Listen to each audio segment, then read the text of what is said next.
from the heart of Dubai, where tomorrow is being built today, to the world. Welcome to the CTO Show with Mehmet. Here, we redefine technology and reimagine possibilities. With Mehmet, delve into the riveting realms of AI, cybersecurity, and digital technology. Experience the thrilling highs and lows of startups. Immerse yourself in the spirit of entrepreneurship and witness the future of business innovation being written in real time. Now, without further ado, let's tune in, explore the future. Hello and welcome back to a new episode of the CTO Show with Mehmet. Today I'm very pleased joining me, Thom Dennis. Thom, the way I love to do it is I keep it to my guests to introduce themselves, tell us a little bit more about you, what you are currently up to, and then we can start the discussion from there. So the floor is yours. Thank you, Mehmet. It's good to meet you and to be with your audience. So I've been involved in leadership development for, it's over 40 years now. I was in the military, the Royal Marines, for 17 years, and I learned a lot about leadership and ended up being involved in teaching of leadership, which I had never set out to do. It wasn't my aspiration, but it was great, and I learned a great deal. And when I came outside, I looked for an organization where I could continue what I'd been doing at the Royal Naval College, which was effectively coaching, although nobody called it that in those days. So I started coaching, and then I did a master's in that. And really, the way the master's was formed was so that we looked at individuals, we looked at groups, and we looked at organizational level. And that's the way that I work. I coach one-on-one, I develop teams, I facilitate offsites wherever they are in the world. It's a great opportunity for me to travel, and I have traveled all over the world facilitating important meetings. And at an organizational level, I help them change their cultures.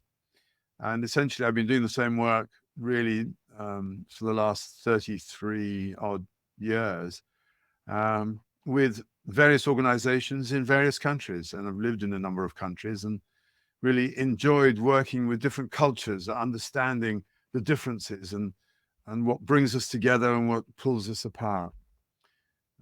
I'm speaking a little bit more now about what is important to me, because I think the leadership skills that got us to where we are in the world today are not necessarily the ones that are going to take us forward. So I'm quite passionate about that. That's cool. I'm looking forward to know more about these things you're passionate about, Thom. So usually what I do, before we come here and we start to record the episode, I go over, whatever information I can get my hands on to prepare. And I saw one term which, the name itself attracted me. So I've seen you have pioneered what's called conscious leadership development. And, of course, I got it myself, but I think it's something that the audience should be aware of. So if you can explain to us, what do you mean by conscious leadership? What does it entail? And why do you think it's crucial in today's, especially in the business world? Thank you. I think that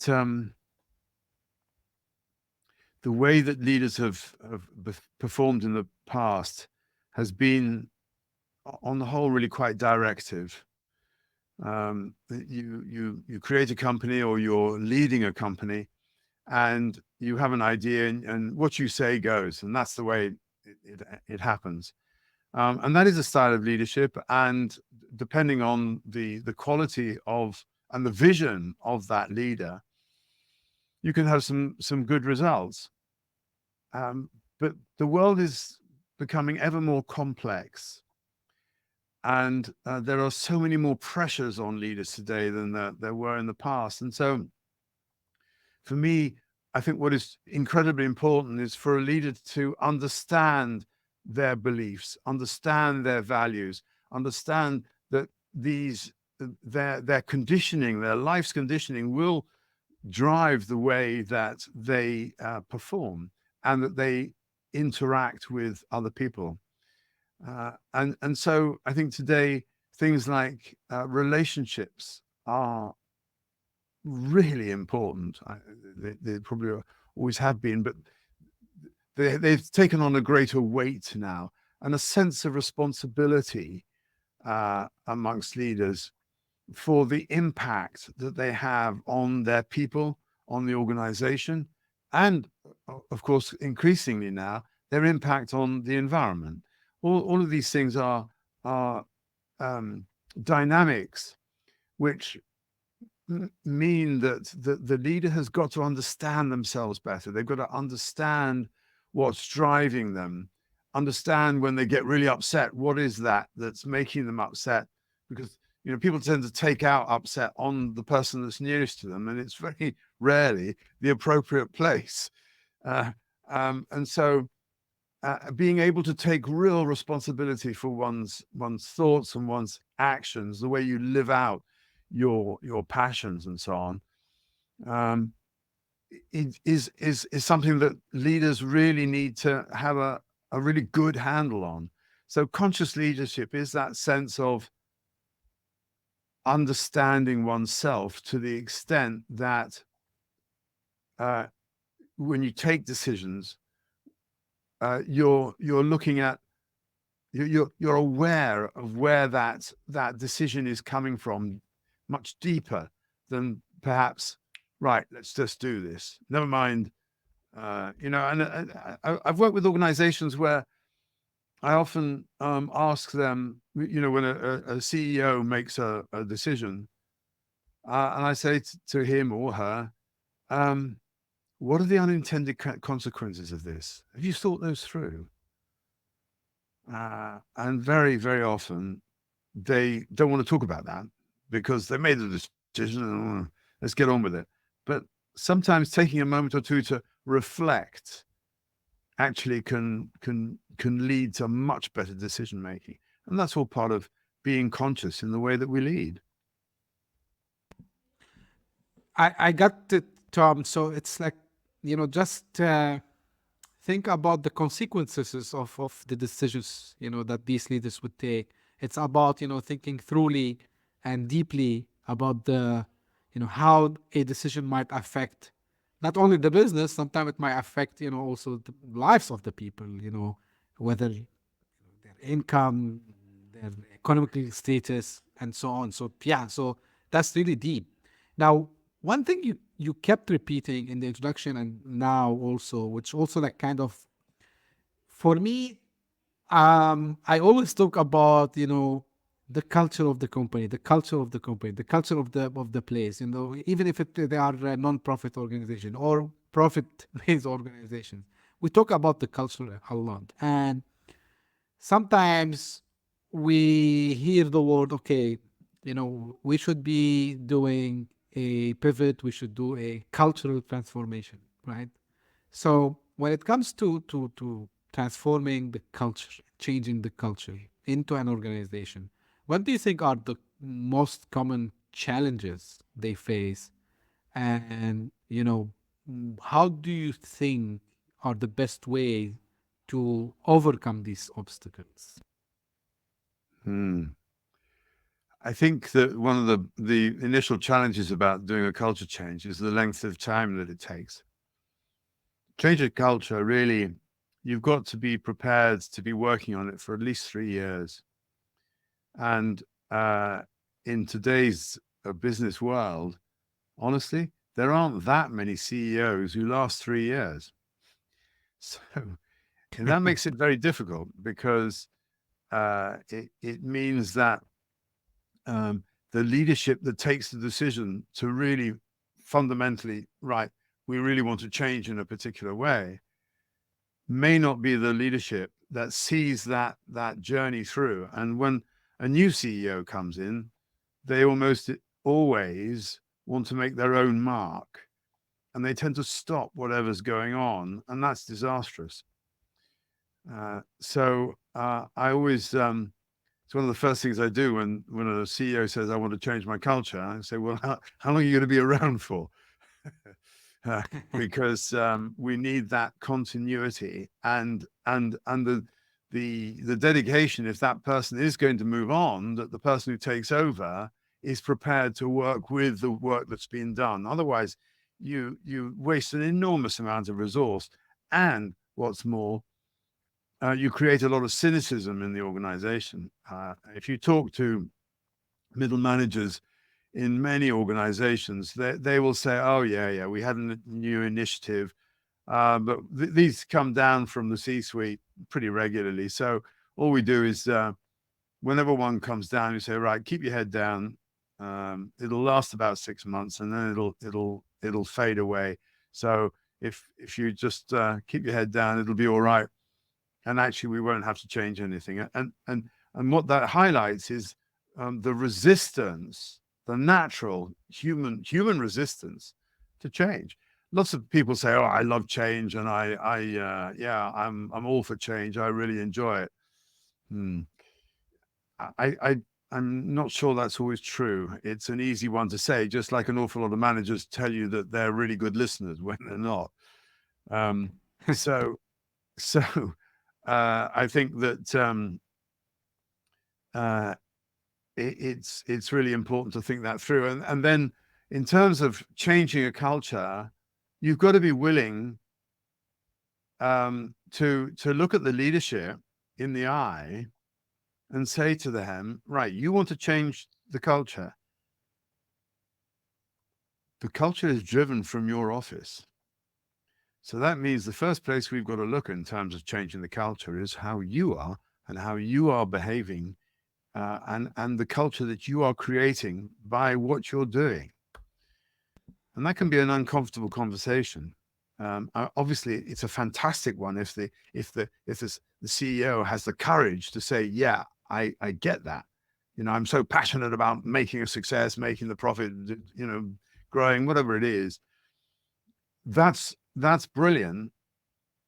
And being willing to say, okay, I'm not perfect. I probably am driving this in a particular way, and I can see that it's not working for everybody. And if it's not working for everybody, the chances are it's affecting my bottom line in some way. So if I can get that sorted out, it's going to release us to be even more successful, even better than we are today. And if you have that kind of attitude, that's fantastic.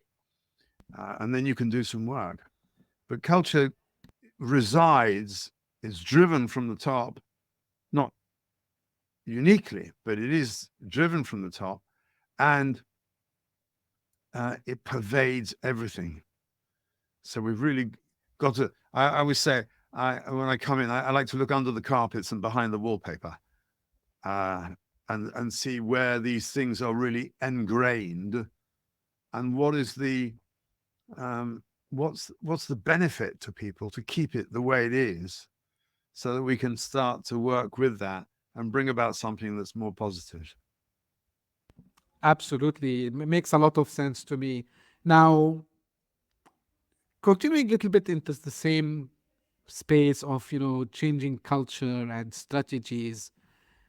And I know, like, Thom, you work yourself in different sectors, like energy, banking, and so on, and technology. So how does that change from sector to sector? Like, does it really matter which sector they are in? And, and it's like kind of a two questions or loaded question as well. And in some situations, so there's the sector part, and the other one is maybe this company, they have multiple regional coverages. And for example, maybe they are a US-based company, but they have operations in Europe, in Asia, and Middle East. So how, these cultural nuances, like you think the leaders should be aware about when they decide to do that? Well, I think from a sector point of view, there is a certain difference. I think age of an organization can affect the culture probably more than the sector. But I think in some look, take oil and gas or energy. These are organizations where safety is absolutely fundamental.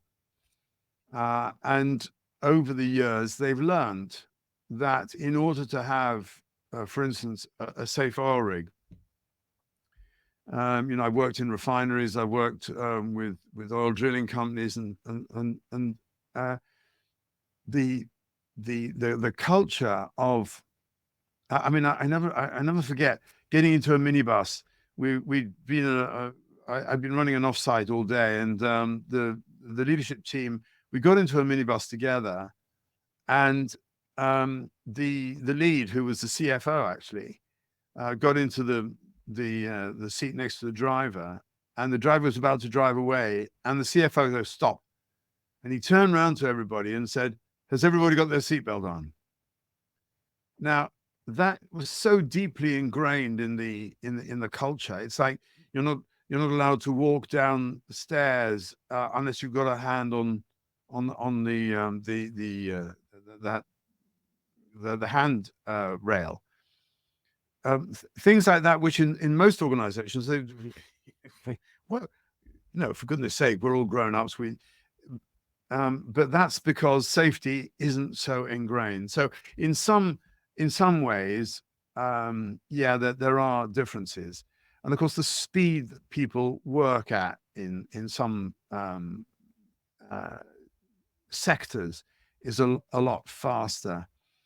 And I suppose, I've worked a lot in the pharmaceutical world, and one of the things that I really notice is when you bring different people from different disciplines, you bring a statistician and a pharmacist and a doctor and a marketing person together in a room, and they have to create something that's really positive and is really going to work.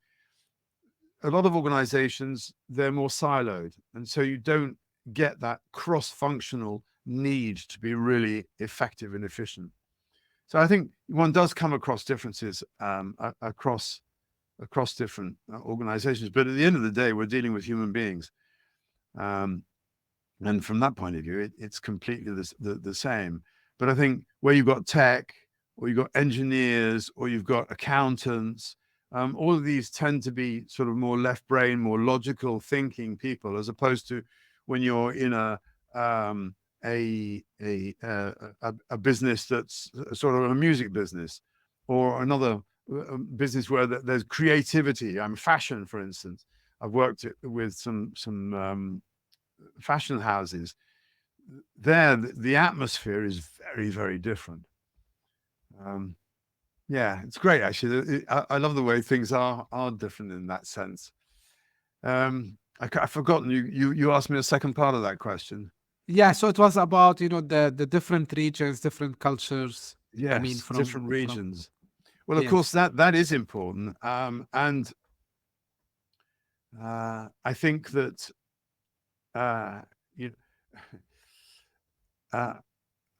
if you have a French company that takes over a British business, an English business, which there's quite a few examples of that, and they send somebody from France who's never worked outside France, that person's going to have a bit of difficulty dealing with an English workforce.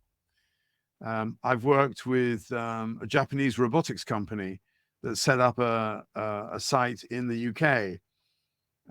And, the Japanese way of doing things, the mindset, applying that to English engineers, that caused some problems.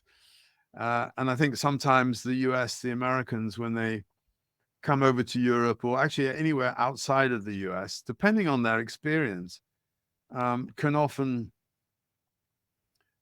think that the way things are done at home is the way that things should be done everywhere else. And I remember facilitating an offsite in Kuala Lumpur, and there were 32 different nationalities in the room. And that was such a huge sort of demonstrator to me of how different people will approach a problem differently, and they will react to other people in the room very differently. This is why I've done quite a lot of work with the Cultural Intelligence Center, which is an American organization. And one of the things that we do there is take people through a development program where they explore themselves and how they interact with difference. You know, we have so many international companies today. It's really important that people appreciate difference. And it's quite important. I just have sort of pigeonholed France, England, America a little bit in what I said, but one has to be careful of that, because we are, as I said, human beings first, and then we have the culture that we were brought up in, and then we have our experience and our conditioning since then. One of the best coaching relationships I've ever had was with a French biologist who had spent time in the UK and America, as well as his basic upbringing in France. And that internalization of him made him so much more flexible and adaptable in different environments, as opposed to someone who's just spent all his time in one culture and hasn't experienced others. I think it's so important that people really explore themselves and how they react and respond to all the different things. You know, how am I with people with disabilities? How am I with somebody who doesn't look like me? How am I with somebody whose language is not, whose first language is not my first language? All of these things, that there is a process, there's a training that you can do, which actually can really develop people's ability and success in relating with different people. And that's important. It is indeed. It is indeed, Tom. And yeah, to your point, like I've seen like companies, they think that we always done it this way. I mean, in their culture or like in their geographies, and then they struggle when they go out and find this, and they have their cultural shock themselves. Oh, we didn't know that you do it this way, right? So, but what you just mentioned like makes a lot of sense if they can have such trainings and get the proper I would say guidance on how to deal with such situations.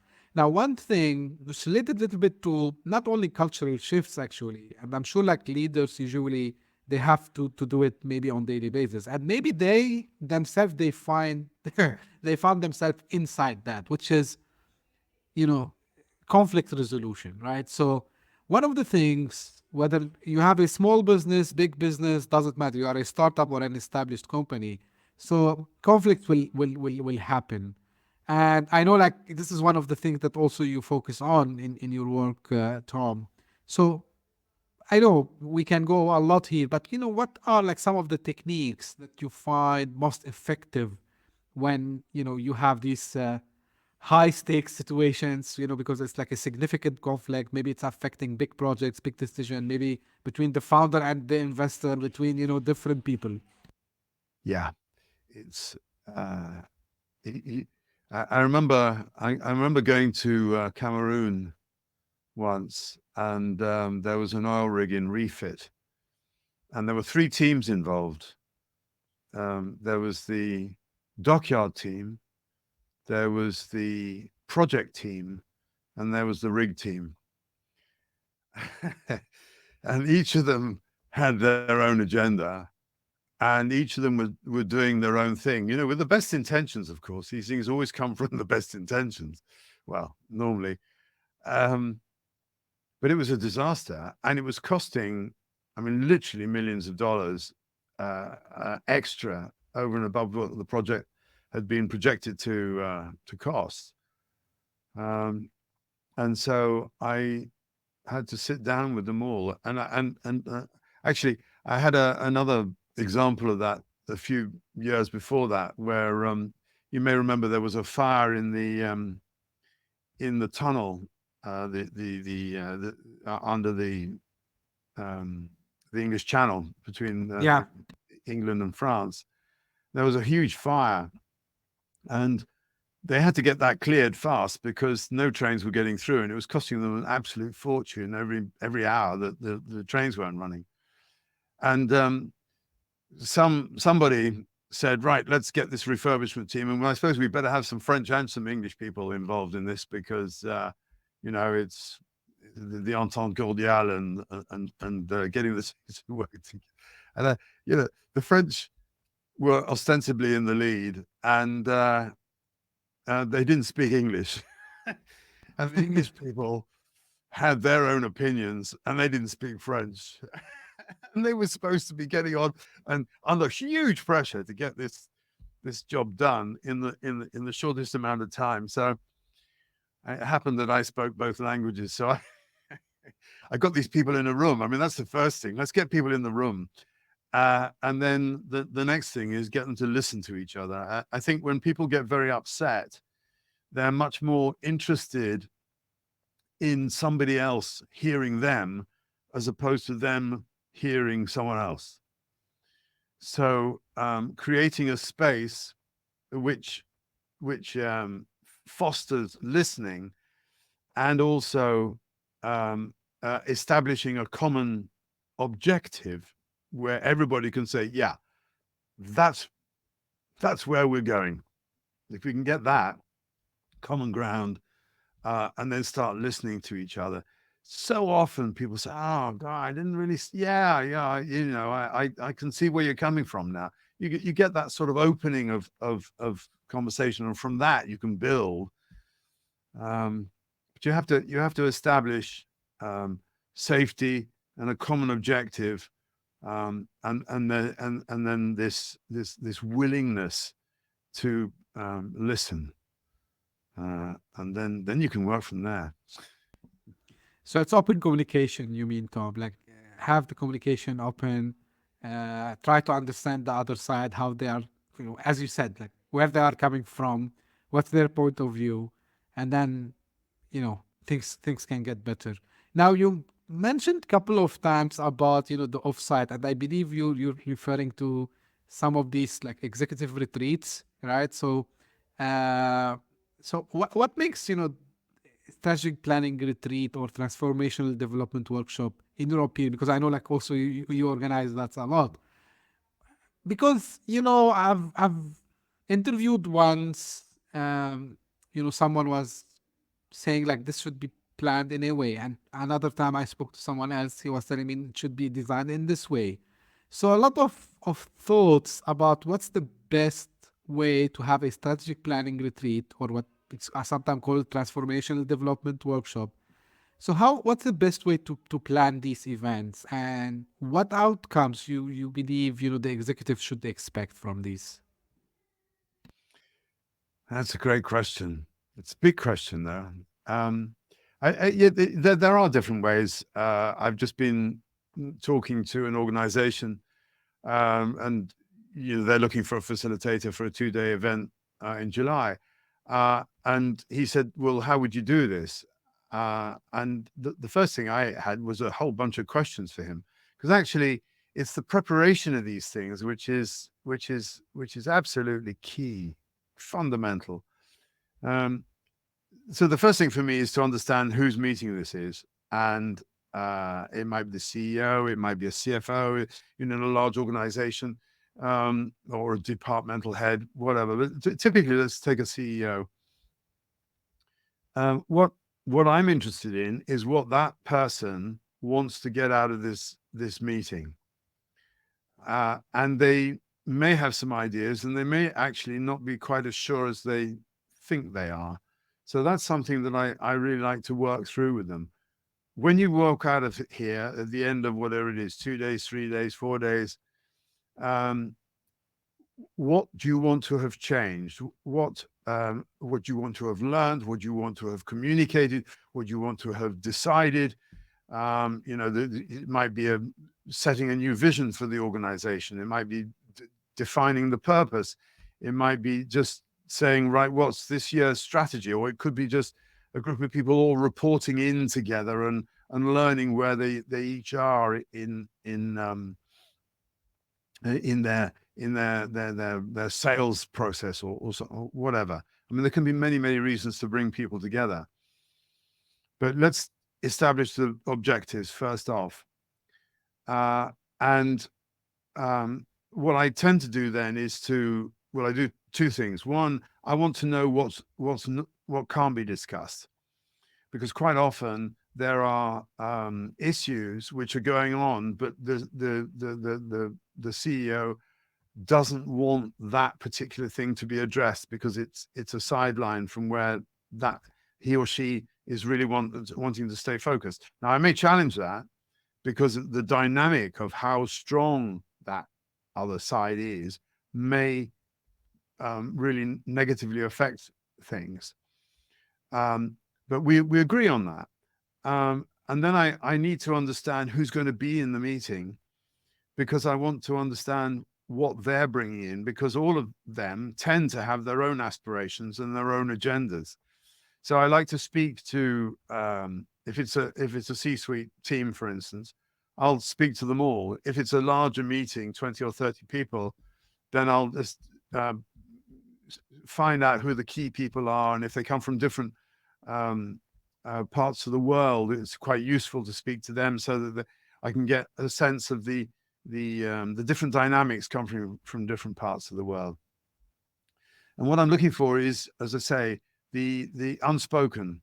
I like to understand what the elephants are in the room before I go into the room.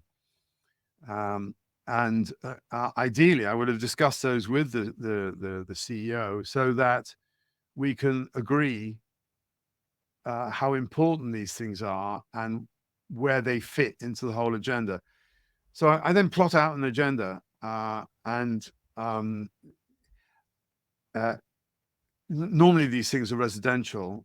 They're much more powerful, much better when they are. Of course, it's more expensive, but so often the real key communications actually take place in the bar or at dinner in the evening. And I like to facilitate those. So I'm not facilitating just the meeting in the meeting room. I'm facilitating the whole journey from when people, when we start talking about the event through to their arrival and their experience in the venue. And I'm really, I get quite involved in how the venue is set up and the shape of the room, and all those dynamics are really important.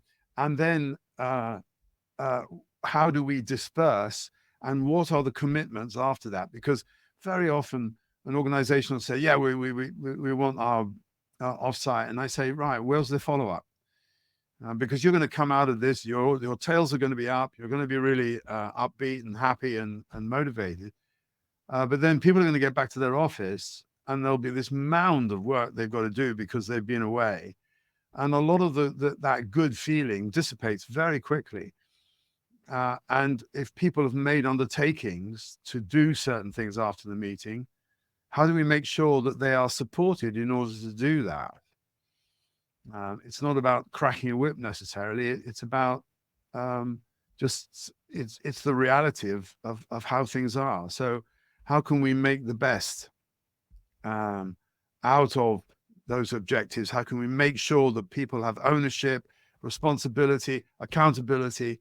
And then we need to have a follow-up meeting, which might be 3 months later, 6 months or whatever. But it's a journey. It's not just a one-off. Absolutely. And, one of the feedbacks I always hear, yeah, we did this meeting.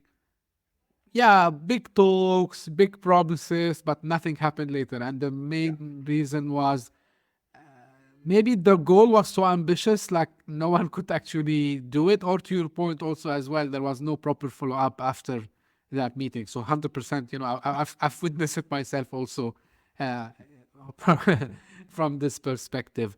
Now, I like to talk about trends, Tom, usually, but this time we're not talking about like technology trends. We're talking about societal trends, right? So what are you seeing, happening outside that companies and of course the leaders of these companies need to take care of so they can stay ahead and adapt their leadership and culture strategies accordingly to these trends? Yeah, there's a lot going on in the world, and as I've said, the pressures on leaders today are so much greater.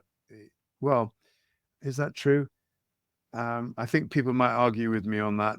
I think it is true, but certainly the breadth of pressures, the number of different things that leaders have to deal with today is much greater than it used to be. And those, as you've said, tend to be coming from society. For me, organizations used to kind of define how society saw things. Today, it's the other way around. Society is now defining how organizations have to respond and how they have to run their businesses. And a lot of leaders are truly resistant of that. And I can understand why. But there are these other pressures. So, mental health, physical well-being, the incorporation of people with disabilities, not just visible disabilities, but neurodisabilities and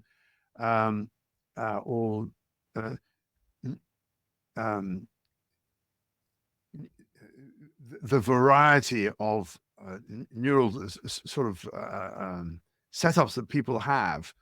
I'm losing the word. In the old days, you just didn't have to worry about all this stuff. But now, and actually the pandemic has really accentuated a lot of this, because a lot of people said, during the pandemic, I realized I'd been working in a particular way for years, and I don't want to do it anymore. I don't like it. I want to have some sort of say in the way that I work, in my work environment, all that kind of thing. And so there has been this push. And of course, there's all the conversations generally about DEI, diversity, equity, and inclusion. And some people who put a B on the end, belonging. All the gender identities that people are revealing. I'm not so sure it's that there's a big change in the number of people who have gender differences or perceptions. It's just that it's much more out in the open now. And of course, in different countries, some things are still illegal, and in other countries, they're really being pushed. So for an international company, this can be a big challenge.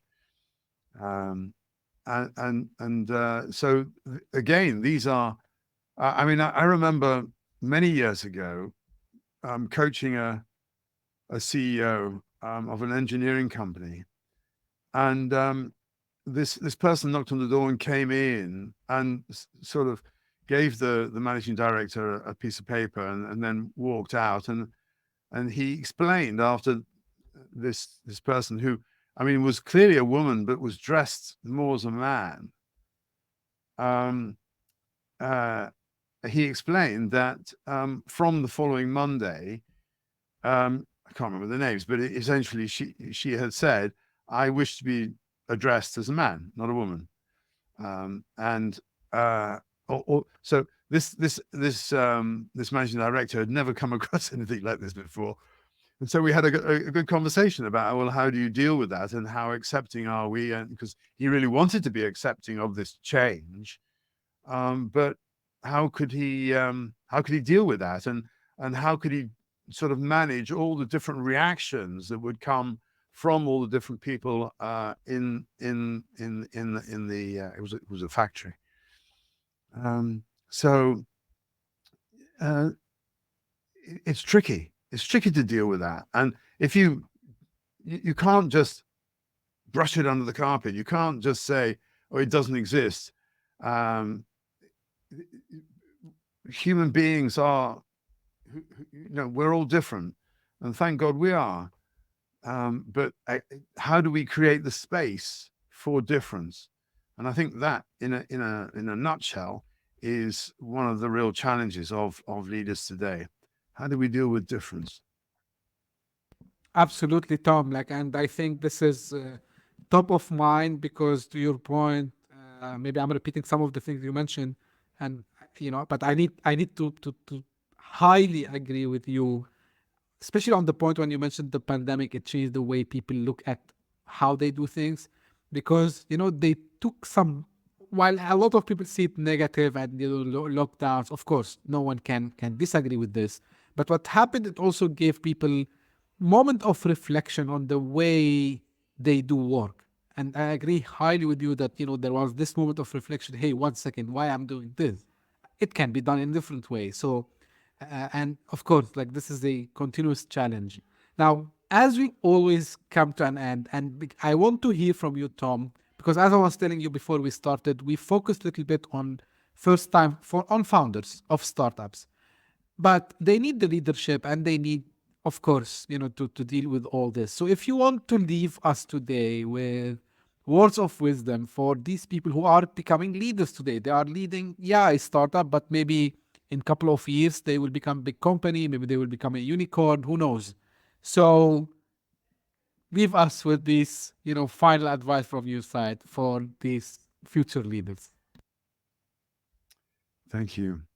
As you were speaking, I realized that, I talked about all the pressures on leaders, and I mean, there are some others. AI is one, which is an amazing challenge, which I think probably a lot of your listeners are very involved in, the good and the bad on that. And of course, climate change is creating all sorts of movement of people, and it's ironic, I think, that in society there's this big change, this push for separation. The Scottish want to be independent, the Welsh want to be independent. There's the Americans don't want to talk to anybody else, particularly if Donald Trump is in charge, and so on. And yet, at the same time, what actually we need are people coming together. We need community. We need the strength of difference coming together. So I just highlight that. And in terms of answering your question, I think that particularly in the tech world, things move so fast.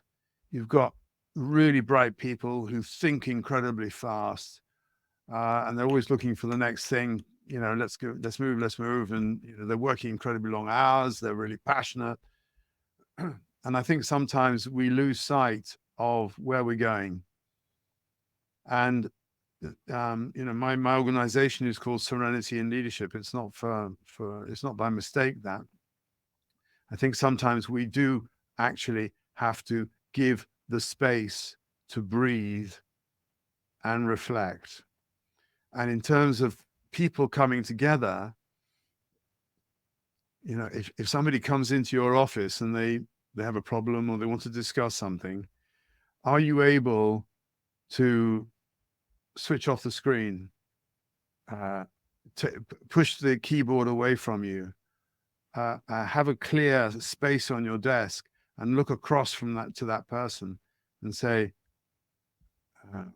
I'm here and I'm with you. And I really, what I'm saying is the greatest gift that one human being can give to another is their full presence. Absolutely. Absolutely, Tom. Now, this is my final question. Where people can get in touch with you, Tom? Like where we can find more about you and about your company. Thank you very much. Yes. The company is Serenity in Leadership. So it's serenityinleadership.com. My name is Thom, Thom. So Thom at Serenity in Leadership. We have a YouTube channel So if you look up Serenity in Leadership, you'll find it. We've got some amazing material there of all sorts of the different aspects of what I've been speaking about and some others. And look me up on LinkedIn. I'd love to hear from people. I'd love to hear people's reactions to what I've been saying. I don't claim to be right. I just, what I say, I believe in, and I'd love to hear people's experiences that match those and are very different, because I'm definitely one who wants to learn every day. Absolutely. For the audience, you don't have to worry. All the links that just Thom mentioned, they will be in the show notes. So you don't have to look it up yourself. I will make your life easy. Again, Thom, thank you very much for your time today. I really appreciate it. And all the insights, especially the final few words from you. Like, these are words really of wisdom for me. And I hope it's the same for the rest of the audience. And this is what this podcast is all about. Yeah, we are a kind of a tech startup entrepreneurship podcast. That's true. But also we want to have the impact, the positive impact. And this is why, the discussion today was all about this, how to make leaders better. So if we have better leaders, we have better outcomes, and better outcome for everyone. So again, thank you, Thom. And this is how usually I end my episodes. This is for the audience. If you just discovered this podcast by luck, thank you for passing by. I really appreciate that.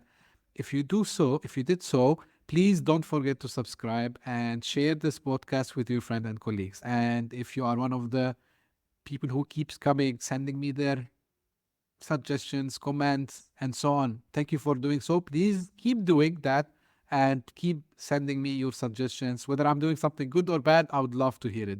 And as I say always, thank you very much for tuning in. We'll meet again very soon. Thank you. Bye-bye. Hit that subscribe button, share the show with your tech-savvy friends and fellow entrepreneurs, and leave us a review on your favorite podcast app. Your support means the world to us.